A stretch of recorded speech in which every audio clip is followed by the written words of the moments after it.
안녕하세요. 매일 성경통독 묵상을 통한 은혜 나누는 시간입니다. 오늘의 제목은 방울 소리를 따라입니다. 오늘의 성경 본문의 배경은 출애굽기 28장입니다.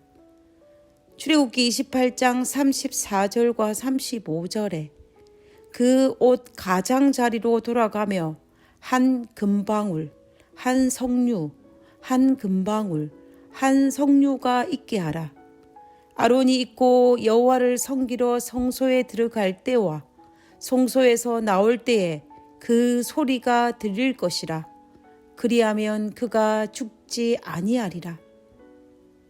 대제사장의 복장을 살펴보면 가는 배실로 짠 속옷을 입고 그 위에 청색 겉옷을 입고 그 위에 화려한 에봇을 입고 에봇 위에 판결 흉패를 달고 머리에는 터반 모양의 관을 썼습니다. 그리고 이마에 여호와는 성결이라는 정금으로 기록한 패를 둘렀습니다.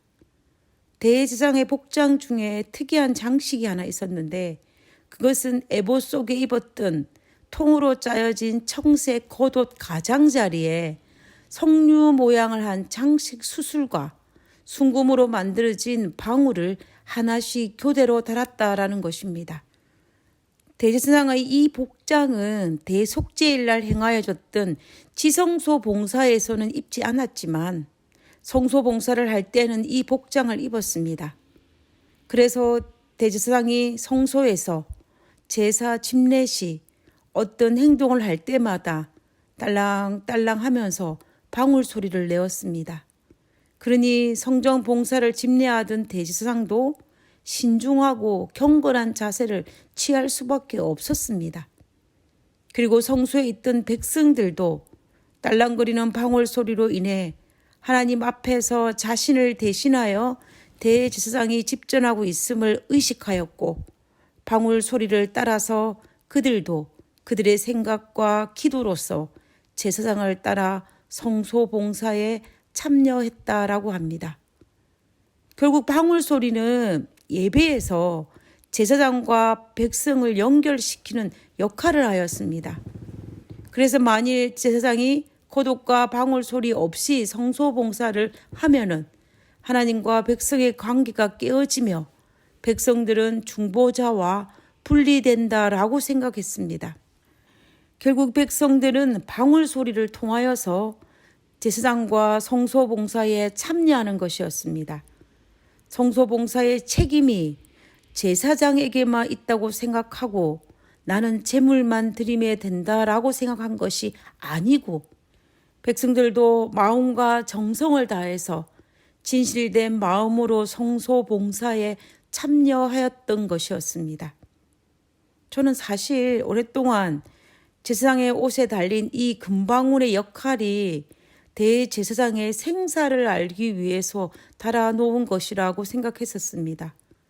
그러나 이 금방울의 원래의 목적은 이 방울 소리라는 매체를 통하여서 제사장과 백성을 연결시키고 마치 하나님의 존전 앞에 있다는 생각으로 기도를 드림으로 하나님과 백성들의 마음을 연결하고자 하셨던 하나님의 마음을 알 수 있었습니다. 우리와 가장 가까이 계시기 위해서 우리 중에 거할 성소를 이 땅에 지으셨던 하나님, 친히 육신의 몸을 입으시고 이 땅에 내려오신 예수님, 그리고 다시 와서 우리를 하늘에 데려가시겠다고 약속하신 예수님은 우리와 함께 하기를 바라셨던 하나님의 모습임을 알 수가 있습니다. 성경에 나타난 여러 가지를 통해서 볼 때에 우리 하나님은 나와 연결되기를 갈망하심을 알 수가 있습니다. 방울 소리라는 매개체를 통하여서 우리가 신령과 진정으로 하나님과 연결되어 예배하기를 원하셨던 것입니다.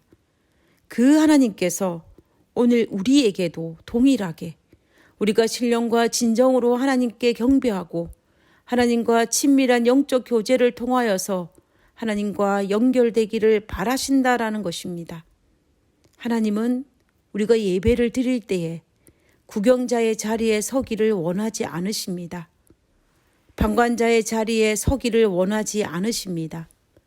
성소에서 예물만 바쳤으니 내 할 일 다 했다고 생각하고 예배에 동참하지 않기를 원하시는 분이 아니십니다. 하나님은 이스라엘 백성들이 모든 말초 신경을 동원하여서 방울 소리를 들으면서 제사장의 성소 봉사에 동참하였던 것처럼 우리들도 신령과 진정으로 예배에 동참하기를 바라신다라는 것입니다. 진정한 예배는 구경자의 자리에 서는 것이 아니라 예배에 동참하는 자리에 설 때에 비로소 완성되는 것입니다.